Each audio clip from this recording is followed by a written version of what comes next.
પ્રેમના પ્રાગવડ હેઠ કારણ કે પ્રીતાળું પોઢી ગયા, આ તો રાંકા ને રોતા રિયા, પેલા ભૂંડે ને મોયે ભુદરા. એ પ્રેમની એક અમર કહાની બરડા ડુંગરની ધરતીમાંથી જે બની છે એની આ નાનકડી વાત. ઘુમલીના મહારાજા, આજ તો ખંડેર છે ઘુમલી, કોઈ જાવ તો જોઈજો. ભયાની મારી પર એટલો વિચાર આવશે કે જેના ખંડેર આટલા ભવ્ય હશે, નગરી કેટલી ભવ્ય હશે. બરડા ડુંગરની પડથારમાં આવેલું ઘુમલી એ નવલખો. અને ઘુમલીના મહારાજા જેઠવા હાલાજીનું અવસાન થયું. રાજની અંદર શોક વ્યાપી ગયો. રાજના નિયમ પ્રમાણે એ તો પરંપરાથી હેલું આવે છે કે બાપના અવસાન પછી પાટવી કુંવર ગાદીએ બેહે, પણ અહીંયા કંઈક જુદું જ બન્યું. હાલાજીના અવસાન પછી એમના જવાન પુત્ર હલામણ જેઠવાન ગાદી મળવી જોઈએ, પણ લોભી કાકાએ સતાના મોહમાં ઘુમલીની ગાદી પોતાના હસ્તક કરી ભત્રીજાને ગાદી ન દીધી. પણ આ તો હનુમાન વંશના જેઠવા, મકધવર્ધનો વંશ. ભત્રીજો કાકાની આજ્ઞાનું ઉલ્લંઘન ન કરે એવો ડાયો. એ ઘુમલીની ગાદી ઉપર હલામણ જેઠવા ને બદલે એનો કાકો સિયાજી જેઠવા બેઠેલ. પણ કાકાનો પડ્યો બોલ દીકરો ઝીલે એવો હલામણ. એમાં ઘટના એવી ઘટી કે બરડા ડુંગરનું મોરાણું ગામ અને મોરાણા ગામની અંદર મૂળું રાઢિયા કરી અને એક રાજપૂતનું રાજ. અને મૂળું રાઢિયાને ઘેર એક દીકરી ધીમી ધીમી ધીમી ધીમી ધીમી ધીમી એ દીકરી થોડોક વર્ષની ઉંમરે આવીને ઊભી રહી. ત્યારે ઘરની અંદર એ મહારાજા અને મહારાણી દીકરીને પ્રણાવવાની થોડીક ચિંતાની વાતો કરે. અને સહજ સંસારનો આ નિયમ છે કે જેના ઘરની માલિકો દીકરી જુવાન થાય એટલે બાપને સહજ ચિંતા થાય, માવતરને સહજ ચિંતા થાય, હારું ઘર હારું ઠેકાણું ગોતવાની ચિંતા થાય. એ રૂપના અંબાર સમી સોન નામની દીકરી, ખાલી રૂપ હતું એટલું જ નહીં, સોન પોતે કવિયત્રી હતી, શબ્દોની ઉપાસક, શબ્દોની પારખો, શબ્દોની હારે જેનો નાતો. એ સોનને કાને એની બેન પણ એ વાત નાખી કે બેન તારા સંબંધની વાતો ઘરમાં થાય છે. ભારતની એક મર્યાદા છે, હિન્દુસ્તાનની ધરતીની એક મર્યાદા છે કે દીકરીને કાંઈ પણ કહેવું હોય તો સીધે સીધું બાપને કાને ન કીએ, કા બેનપણીને કાને કીએ, પોતાના માને કાને વાત પહોંચાડે, કા ભોજાઈને કીએ. આમ ફરતી ફરતી વાત દીકરી પહોંચાડે. એ સોનને ખબર પડ્યા કે મારા માવતર મારા સંબંધની વાત કરે છે, મને પ્રણાવવાની વાત કરે છે. એટલે પોતાના માને હળવેકથી કીધું, માં મેં આ વાત સાંભળી છે અને એ સંસારનો નિયમ છે, દીકરી ઘેરે નો સારી લાગે, સાસરે તો મારે જવું જોઈએ, પણ માં મારું હૃદય છે એ તો કવિ હૃદય છે, મારા હૃદયની માલિક પરથી કવિતાઓ નીકળે છે, હું તો શબ્દોની ઉપાસક, શબ્દોની પારખું છું. તો માં મારા માટે છે ને ઠેકાણું ગોતો ને તો એવું ઠેકાણું ગોતો કે સામો વ્યક્તિ શબ્દનો પારખું હોય, શબ્દનો ઉપાસક હોય, શબ્દનો જાણતલ હોય, કવિ હૃદય હોય. કારણ કે કવિ હૃદય છે ને એ મૃદુ હૃદય હોય, કોમળ હૃદય હોય. માં આવા કોમળ હૃદયના, મૃદુ હૃદયના, કવિ હૃદયના કોઈ વ્યક્તિની સાથે મારા તમે લગ્ન કરશો ને તો માં હું સુખી રહી શકીશ. એ જનતાના કાને વાત મૂકી. એ વાત બાપના કાને ગઈ. એટલે મૂળું રાઢિયાએ દીકરીને એટલું કીધું, બેટા તારા હૃદયની ભાવના હું સમજી શકું છું અને તારા મન ગમતો જ વર્તન અમે ગોતી દેશું. કોઈ બારોટને, કોઈ ચારણને, કોઈ વિદ્વાન રાજગોરને આપણે રવાના કરશું, રજવાડા ફરશે અને ફરતા ફરતા ફરતા ફરતા એ બારોટ છે, ચારણ છે, રાજગોર છે, કોઈને એવો વિદ્વતા વાળો, કોઈને કવિ હૃદય વાળો વ્યક્તિ જોહે, આપણે એની સાથે તારો સંબંધ કરશું. બેટા હું તારું મન નહીં ભાંગું, હું કોઈ સત્તા જોઈને તને નહીં દઈ દઉં, કોઈ સંપત્તિ જોઈને નહીં દઈ દઉં, બેટા તું રાજી રહે હું તારો સંબંધ કરે. એટલે સોન સુંદરી પણ અતિ સ્વરૂપાન સુંદરી એને કીધું, બાપુ મારું એક વેણ રાખશો કે શું, કે હું એક દુવો લખી અને મોકલું, એ દુવો સમજી જાય, દુવો પૂરો કરે અને વળતો દુવાનો જવાબ દે આવું કોઈ કવિ હૃદય મળે ને તો મારે એની સાથે લગ્ન કરવા છે. અને એ વખતના રિવાજો પ્રમાણે સુંદર મજાના રેશમી વસ્ત્ર ઉપર સોનેરી અક્ષરે એ સોન સુંદરી એક સમસ્યા લખી, એને સમસ્યા કહેવામાં આવે, પાદપૂર્તિ કહેવામાં આવે. આમાં વ્યક્તિ અધૂરું પૂરું કરવાનું હોય. અને એક બારોટને રવાના કર્યા. રજવાડા ફરે, સોન સુંદરીના વખાણ હરોઠની ધરતી માથે ખૂબ થયેલા.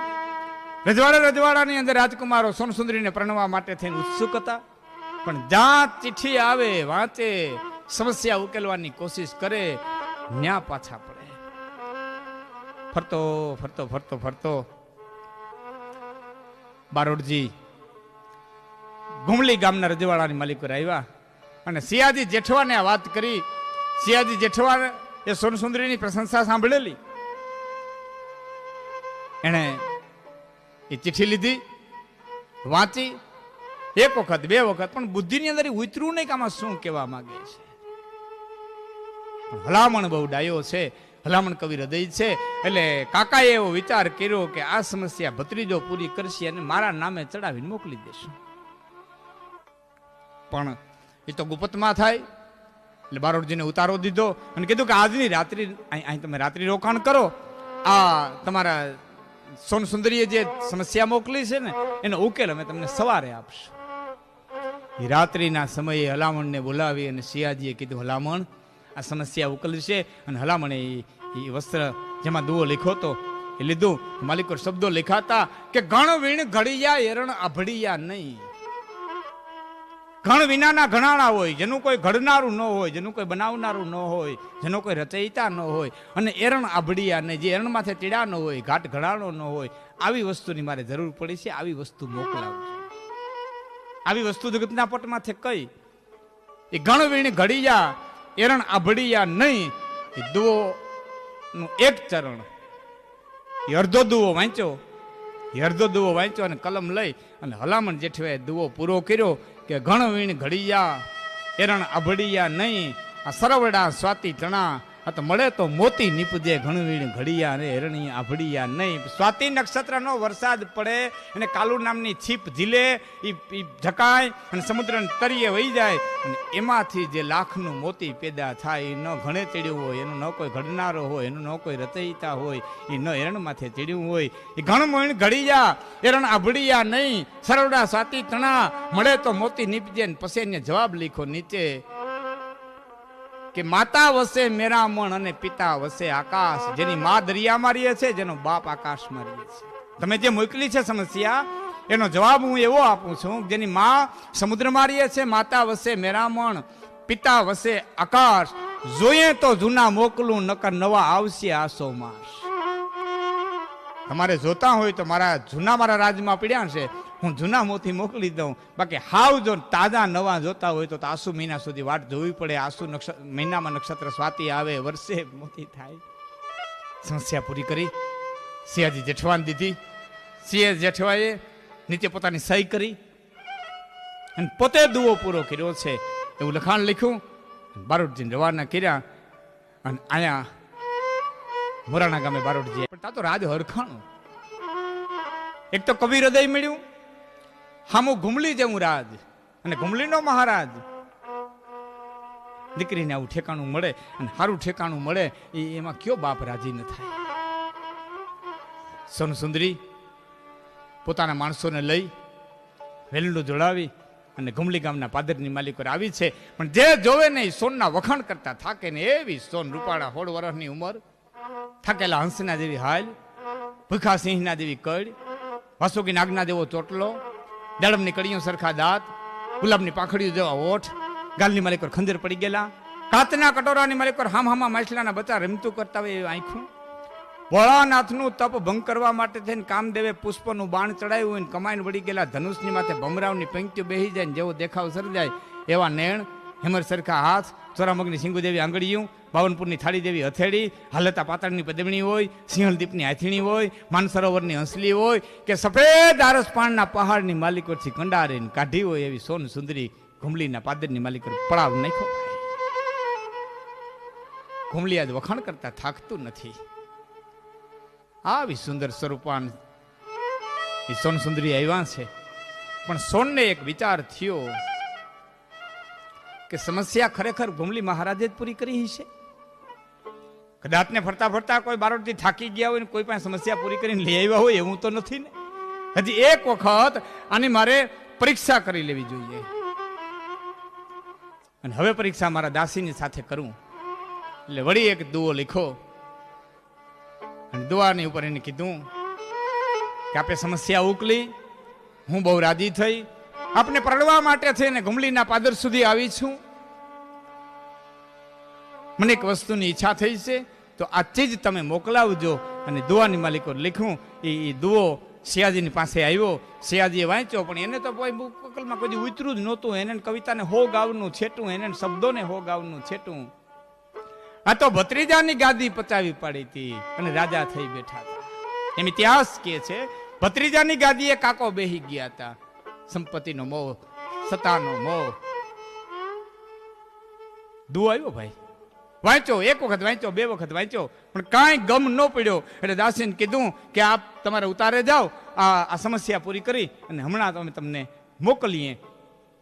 હલામણને બોલાવી એક બાજુ અને કીધું, હલામણ આમાં કઈ સમજ પડે છે? અને હલામણે દુઓ વાંચ્યો. એ દુઓ વાંચ્યો તો માલિકો શબ્દો લખાતા, કઈ માથું વાઢે નો મરે, પણ માથું વાઢે નો મરે, અને જેની આંખ ફોડો તો જીવ જાય. તમે જલ્દી મોકલાવો જેઠવા, જે તો જળમાં પેદા થાય. તમે જલ્દી મોકલાવો જેઠવા, જે જળમાં પેદા થાય. માથું વાઢે નો મરે, અને આંખ ફોડે જીવ જાય. માથું કાપી નાખો તો મરે નહીં, પણ આંખ કાઢી લ્યો એટલે એનો જીવ વયો જાય. આવી ચીજ એ હલામણે દુઓ વાંચીને કીધું, કાકા આ તો બહુ સીધી સરળ વાત છે.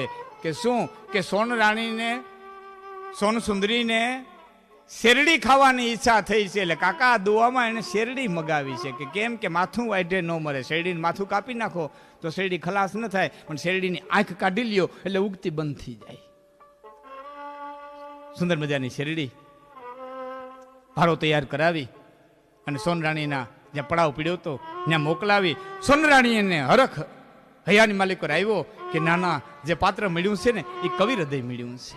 સિયોજી મને મળ્યો છે એ કવિ હૃદયનો મળ્યો છે, શબ્દ પારખું મળ્યો છે, મારી એક એક વાતને મને સમજનારો મળ્યો છે. એટલે પોતે કેવડાવ્યું કે હું પરણવા માટે થઈ અને તૈયાર છું. રાજ જોશીની પાસે જોશ જોવડાવો, રાજ જોશીની પાસે મુહૂર્ત જોવડાવો. રાજ જોશીઓને તેડાવવામાં આવ્યા, મુહૂર્ત જોવડાવવામાં આવ્યા. એ મીન ને કકર ને મીન ને ધનારખ ને મીનારખ ને જે કંઈ જ્યોતિષમાં આવતું હોય એ બધી વિધિઓ પૂરી કરી. એ વરની પાઘડીએ ને કૈનાન ઘાટડીએ મંગળ બરોબર છે કે નહીં એ બધા તપાહી લીધા. અને પછી રાજ જોશી હોય એ અમુક સમયનું એને મુહૂર્ત દીધું. એટલે રાજ તરફથી કહેવામાં આવ્યું કે આટલા દિવસની વાર છે, ત્યાં સુધી તમારા માટે તમામ ભોજન પ્રકારની વ્યવસ્થા એ તમારે ઉતારે તમને પહોંચી જાય. આમ આનંદથી રહેજો. અને સમય થોડોક નીકળ્યો. એક દી, બે દી, ત્રણ દી નીકળી ગયા. અને એક દિવસ સોન સુંદરીની દાસી રાજના કુએ પાણી ભરવા માટે થઈને ગઈ. અને આ બાજુથી હલામણ જેઠવાની દાસી રાજને કુએ પાણી ભરવા માટે થઈને આવી. બે દાસીઓ ભેળ્યું થયું, પણ સોનની દાસી પેલા ગયેલી એટલે આમ કુએ પાણી ભરવાની તૈયારી કરી. હલામણ જેઠવાની દાસી કીધું કે એ બાઈ ઊભી રે, ઊભી રે, ઊભી રે, તું તો આવતલ છો, તું તો બરડા ડુંગરમાંથી આવી છો, મારી પેલા પાણી ન ભરી શક. કે કેમ? કે હું હલામણ જેઠવાની દાસી છું. એટલે હામી દાસી હતી ને એની કીધું કે બાઈ બે દી વટ કરી લે, બે પાંચ દી આ બધા હુકમ ચલાવી લે મારી માથે. કે કેમ? કે અમારી સોન સુંદરી સિયાજીને પરણસીએ તો એ રાજની મહારાણી ગણા હે. સોન સુંદરી રાજની મહારાણી થાય એટલે હું રાજની માનીતી દાસી થાય. અને તું તો પછી અમારા ફટાયા કુંવરની દાસી થાય, રાજના ભત્રીજાની દાસી થાય. એટલે તારે મારું કયું કરવું પડશે. આજ તારું કયું હું કરું છું. બેદી તું લાડ કરી લે, બેદી તું વટ પાડી લે. એટલે ખડ ખડ ખડ ખડ ખડ દાંત કાઢી અને હલામણની દાસીએ કીધું, બાઈ તારી મુઠ્ઠી બાંધી રાખ, હે બાઈ તારી મુઠ્ઠી બાંધી રાખ. વાતને વટે ચડાવીમાં કે કેમ? એટલે હલામણની દાસી કહે છે કે ઈ બાંધી મુઠ્ઠી લાખની અને આમાં ઉઘાડી વાખાય એવો હલામણ દુઓ પારખે. બાઈ હોન રે સિયાને જાય. બધી મુઠ્ઠી લાખની અને ઉઘાડી વા ખાય, હલામણ દુઓ પારખે અને સોન સિયાને જાય. બાઈ તારી સોન સુંદરીની બધી દુવાની સમસ્યા તો મારો મહારાજ, મારો ઠાકોર હલામણ જેઠો ઉકેલે છે. તારી સોન સુંદરી સિયાજીને પ્રણવા તૈયાર થઈ. બાઈ બાધી મુઠ્ઠી લાયક ઉઘાડી કરે તો વા ખાહે. એ ગળો ફોડી અને ઉદાસી નિશાસા નાખતી નાખતી આવી ભાઈ દાસી. એટલે સોન સુંદરીએ પૂછ્યું છે કે કેમ ઉનાની હાહા નાખો, કેમ હયું ફૂલી ગયું છે, કેમ ગાલ ફૂલાવસ? એટલે કે બાઈ અમને બાની વધી. એક બાનડીએ મને મેણું માર્યું કે કેમ? કે તું ભૂલ ખાસ કે શેની? કે તારા તમામ દુવાની સમસ્યા તો હલામણ ઉકેલે છે. અને સિયાને પ્રણવા તૈયાર થઈશો. એ ભેદ ખુલી ગયો ભાઈ, કપટ ખુલી ગયું. અને આ બાજુ સિયાજીનો શણગાર ભરેલો આમ રથ આવ્યો અને એમાં હુંડી હુંડી ઘરેણા સોન સુંદરીને ચડાવવા માટે થઈ અને કીધું સિયાજીએ આ શણગાર મોકલો છે, સુંદરી આ શણગાર ધારણ કરી લ્યો. એટલે શણગારની હુંડલીઓની માલિકો ચિઠ્ઠી લખીને સોને મૂક્યું કે સુંડે ભર્યો શણગાર આ સિયાનો શોભે નહીં, હલામણ મારો ભરથાર અને સિયો અમારો સાસરો. સુંડે ભર્યો શણગાર અને સિયાનો શોભે નહીં, આ તો હલામણ મારો ભરથાર અને સિયો અમારો સાસરો. સિયો તો મારો હાહરો થાય. ભેદની મને ખબર પડી ગઈ છે. શણગાર પાછો આવ્યો, આઘાત લઈ ગયો ભાઈ. સોન જેવી સુંદરી હાથમાંથી વહી જાય અને ઘુમલાઈના ધણીને આઘાત લઈ ગયો અને દગો રમ્યો ભાઈ. હે દગો રમ્યો. એ હવારે હલામણ પોતાના રાજમહેલની માલિકો તૈયાર થઈને આવ્યો તા તો હામો ફળિયાની માલિકો કાળો ઘોડો, કાળા વસ્ત્ર, કાળો સાફો. અને રાજકુમાર સમજી ગયો કે કાકાએ દેશ વટો દીધો. હવારે હલામણ પોતાના રાજમહેલની માલિકો તૈયાર થઈને આવ્યો તા તો હામો ફળિયાની માલિકો કાળો ઘોડો, કાળા વસ્ત્ર, કાળો સાફો. અને રાજકુમાર સમજી ગયો કે કાકાએ દેશ વટો દીધો. કારણ દગાડા માણસની પેટ મેલાઈની ખબર ન પડે. જારે ભૂવો ઝેર વિધિ કરી પણ દગાડા માણસના ડંખેલ એના નમેડા ઔષધ નટવર. અહીં તો જારે ભૂવો ઝેર વિધિ કરી, અનેક વિધિ કરીને ભૂવા ઝેર જારી દે. પણ જેને જેને આ જગતના પટમાંથી માણસ કઈડી ગયા ને એનો કોઈ દી દવા ન મળી, એનું કોઈ મંતર ન મળ્યું, એનો કોઈ ઉતારનારો ન મળ્યો. આ માણસ જેને જેને કઈડ્યા ને એને જગતના પટમાંથી કોઈ દી ક્યાંય ઔષધિ ન મળી. અને હલામણ આજ્ઞાકારી ભત્રીજો નીકળી ગયો ભાઈ ઘુમલીનું નગર છોડી. અને હલામણ જેઠવો હાલતો થયો. એ સોન સુંદરીને ખબર પડી કે હલામણને દેશવટો મળ્યો છે અને હલામણ હાલતો થયો છે. એટલે સોન સુંદરીએ પોતાની દાસીની હારે એક ચિઠ્ઠી લખી અને મોકલી. અને ચિઠ્ઠીની માલિકો લખીને એટલું કીધું તો હલામણ હાલ દેશમાં હું ચોરી ચિતરાવું ચાર, મોળાને નાખું માંડવો પછી જુગતે જમીએ કંસાર. હલામણ હાલ દેશમાં હું તો ચોરી ચિતરાવું ચાર. હલામણ મારા દેહમાં હાલ, બરડે ડુંગરે હાલ, મારા મોરાણે હાલ, હું ન્યા ચોરી ચિતરાવું, તારી સાથે ચોરીના ચાર આંટા ફેરાય. આપણે જુગતે કંસાર જમસ્યું.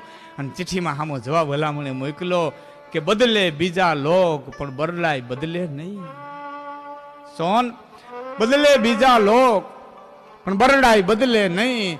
મારા કુળને બેહે ખોટ આ તો હીણું કરે જો હલામણ કાકાની આજ્ઞાનું ઉલ્લંઘન કરે, રાજના સત્તાધીશનું ઉલ્લંઘન કરે, મારી કુળીને ખોટ લાગે, મારું જેઠવા કુળ લજાય. અમે હનુમાનના વંશના, મારા દાદાની માથે ખોટ લાગે.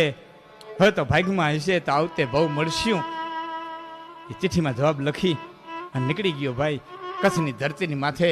ઠેઠ કેરાકોટની ધરતીએ ગયો. લાખા ફુલાણીના ઘરની માલિકો જે મહારાણી એમ કહેવાય છે એ હલામણ જેઠવાના કે ફૂઈ થતા આવ્યો કચ્છની ધરતીની માથે. પોતાના ફૂઈને વાત કરી, ફૂઈ પ્રસંગ આખો આમ બન્યો છે. કાકાએ દેશોટો દીધો છે, ઘુમલી છોડી અને આવતો રહ્યો છે. ભલે આવ્યો બાપ, આ તારું જ ઘર છે, ખુશીથી રોકા, અહીંયા રે. અને આ બાજુ સોનસુંદરીને ખબર પીડા કે હલામણ ઘુમલી છોડી અને નીકળી ગયો છે. પ્રેમ વસ્તુ એવી છે, પ્રેમના તો પારખું હોય ને ખબર પડે.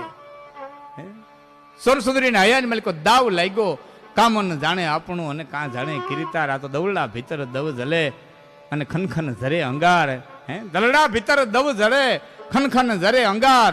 એ તો કામન જાણે આપણું અને કાં જાણે કિરીતાર. એક પ્રેમીનું હૃદય જાણતો હોય અને કાં એકાખી બ્રહ્માંડનો માલિક જાણતો હોય. પોતાના બાપની રજા લઈ અને સોનસુંદરી છે એ હલામણ જેઠવાને ગોતવા માટે થઈ અને કચ્છની ધરતીને ધારી પોતાનો રસાલો લઈ અને હાલતી થઈ. કચ્છની ધરતીમાં પગ દીધો. એ મીઠોડા માનવીઓની માઠોડી બોલી એ સોનસુંદરી હલી જાય છે. ખબર પીડા લાખા ફુલાણીના ઘરની માલિકો હલામણ જેઠવાના ફોઈ છે કેરાકોટ આવી પોતાના પ્રેમીને ગોતવા માટે થઈ અને કેરાકોટ આવી પ્રેમના જેને જેને બાણ લાગ્યા છે. કેરાકોટ આવ્યા પછી સોનસુંદરીને ખબર પડ્યા કે આ અખાત્રીજનો તહેવાર આવે છે અને હબાના ડુંગરે બહુ મોટો ઉત્સવ ઉજવાય છે. કચ્છમાં 4-5 ડુંગર બહુ વખણાય છે. હબાનો ડુંગર, ધીણોધરનો ડુંગર, ભુજીયો ડુંગર અને જેને કચ્છનું કુરુક્ષેત્ર કહેવામાં આવે છે એવો ઝારાનો ડુંગર. હબાના ડુંગરે કચ્છીઓ ભેળા થાય છે, ઉત્સવ ઉજવે છે. અને હલામણ જેઠો હબાના ડુંગરે ગયો છે.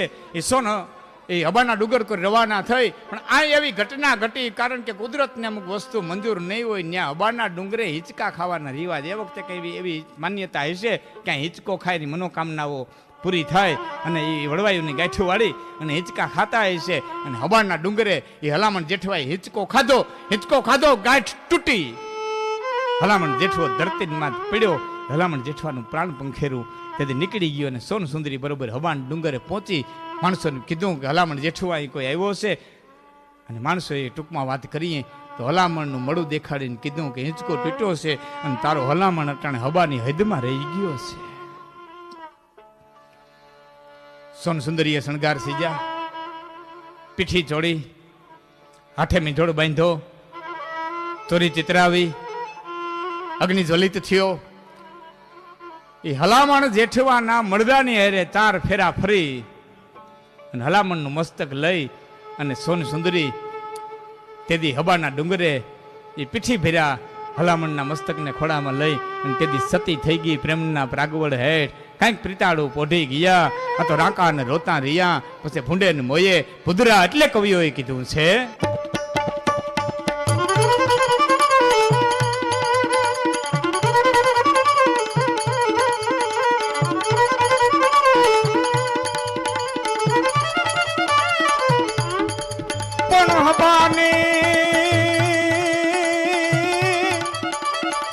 હવાની હદમાં એ ઓલો પીઠી ભર્યો પોઢાડ્યો.